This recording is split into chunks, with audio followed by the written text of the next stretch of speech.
Hi, EOR News. Today we're going to cover some cool headlines. First of all, Trump was doing some McDonald's work. I don't know if everyone's seen that by now. But I thought that was really cool. So, we have this 78-year-old man, I think he is now, and people are saying he's not fit for duty and blah, blah, blah. Here he is working a job that a lot of millennials and Gen Zers are currently working or whatever, and I think it really spoke out a lot. So I think he won a lot of support there. Trump says that Kamala never worked there a day, so I thought that was pretty funny. Trump worked for I think a total of 15 minutes or something like that, but you get enough publicity, it was worth it, and shows that you're not scared of these would-be assassins, etc. So a lot of memeage. We're gonna see those memes forever. I know there was talk the next day about McDonald's stocks going down, and today it's their quarter pounders heavy coli and blah blah blah. So I don't really think, because the day that they went, that he did that and the stocks allegedly went down, the entire market went down further than McDonald's stocks. So I don't see it. Anyway, let's see here. What else?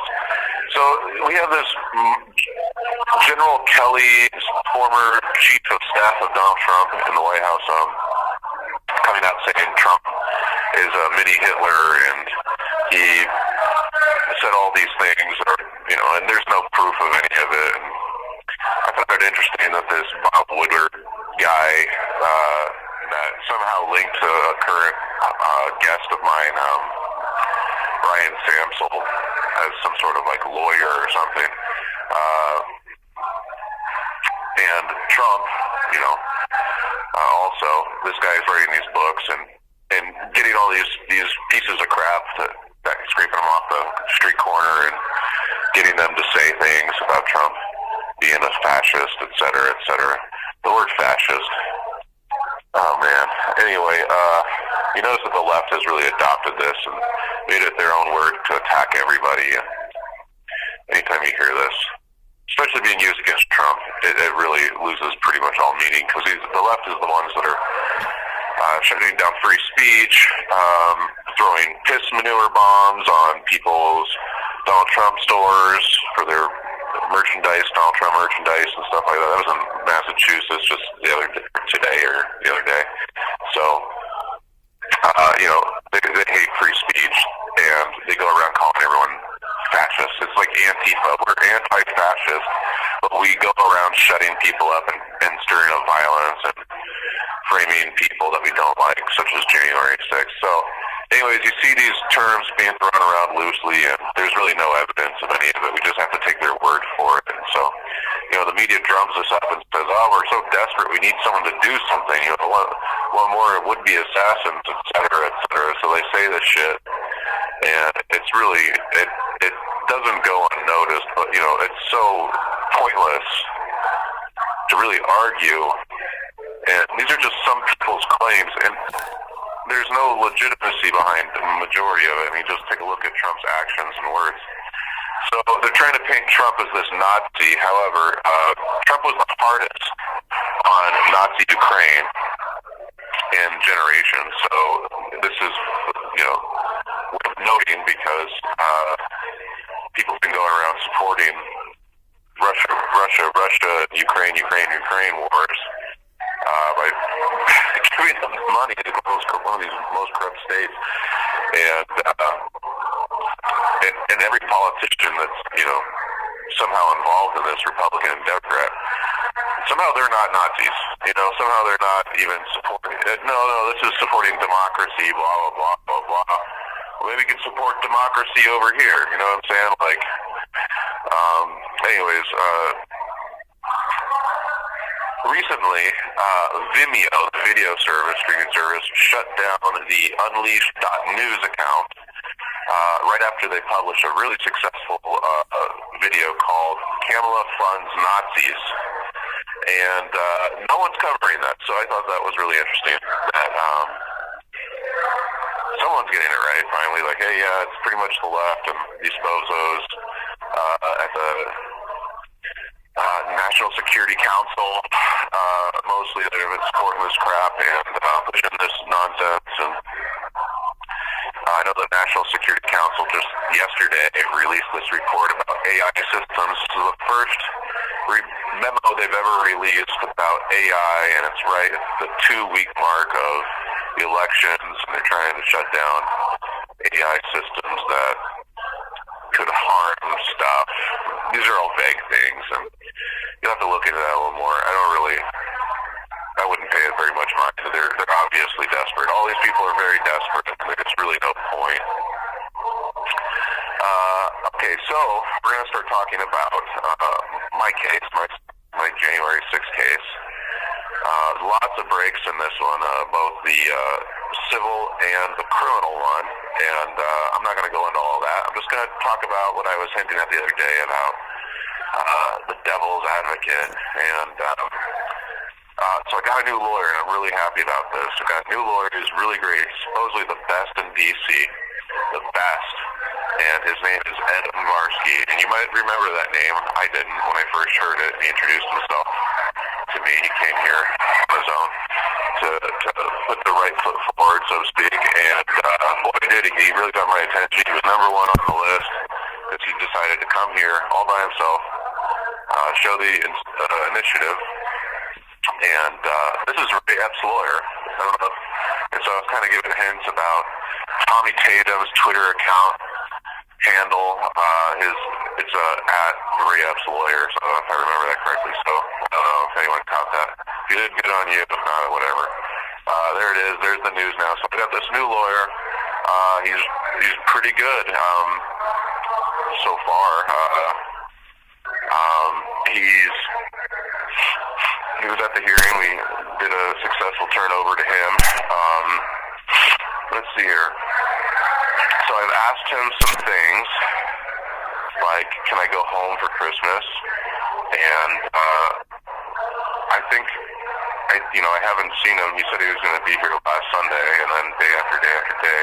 I haven't seen him yet, so I just know he's busy because he got that schedule locked in. So my trial is now going to be right on January 6th. So that's the anniversary. So it's going to be really good because, people are always like, well, if you got Ray Epps off the hook with nothing, then he'll probably do the same for me.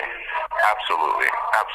No doubt in my mind. So, yep, you got to remember that lawyers are not really loyal to the person as much as they are to their credentials, the bar. I think it's the British Association of Royalty, Crown Association. So they're loyal to the law, and anyway, so that's really important. And so I said this would be the easiest case in the world if they just follow the laws. And so that means we're gonna win. We're gonna win really hard. And Ray Epps' lawyer, Ed, is now my lawyer, and so he's gonna be able to really, I would just say more like in the public perception, cleanse his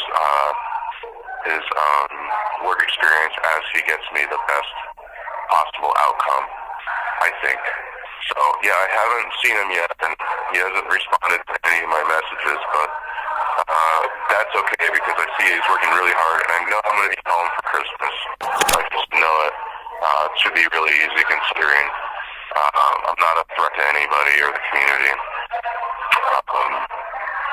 That I'm not going to run away from this. I've never ran away from anything in my life, and I certainly wouldn't this. This is a very easy case. And I have zero threat of destroying evidence because the government has already destroyed all the evidence. And so, so there it is. So I should have no problems with this new lawyer going home for Christmas and winning my case with absolutely no charges because I gave him a plan. I'm not going to relay it over the line here, but it's very simple. I should get all the felony felonies dropped, very simply, because the government broke into my van without probable cause, or I guess I'm doing this. I shouldn't, but okay, I'll just finish. Or a valid warrant, so that's pretty easy. We can get all those dropped, provided he actually fights normally, like any normal lawyer would. You don't really need to be the best to fight that and get all the felony charges dropped immediately. And then, I asked him to look at every angle and get some more discovery about exculpatory evidence concerning January 6th and the framing of Trump supporters. It's pretty easy. I've been doing lots of coverage on that, so I think we should have no problem winning this case 100%, even if it's a bench trial, especially on January 6th anniversary. No problem, especially when the media is telling all of us that Trump supporters did this, and I'm just a humble little journalist on the internet with a small following, and I've done a really good job, better than the DOJ, of uncovering January 6th truths. So, anyways, I think we're all caught up. So, without further ado, let's just close this in prayer. God of the universe, thank you so much for saving all the real January 6ers from anything bad. And you know what? I know it's really cold in here, and I'm freezing practically every night, and I'm getting sick, and the government is not allowing me to have more clothes because they don't want me to, sweat at night. And they stole my sheet, and they gave me a blanket covered in smoke that's ripped in half that barely covers my entire body. And I just want to be thankful for all the things you have given me in this freezing cold cell that has no heat. And I'm sure that's not intentional, all this stuff at the same time.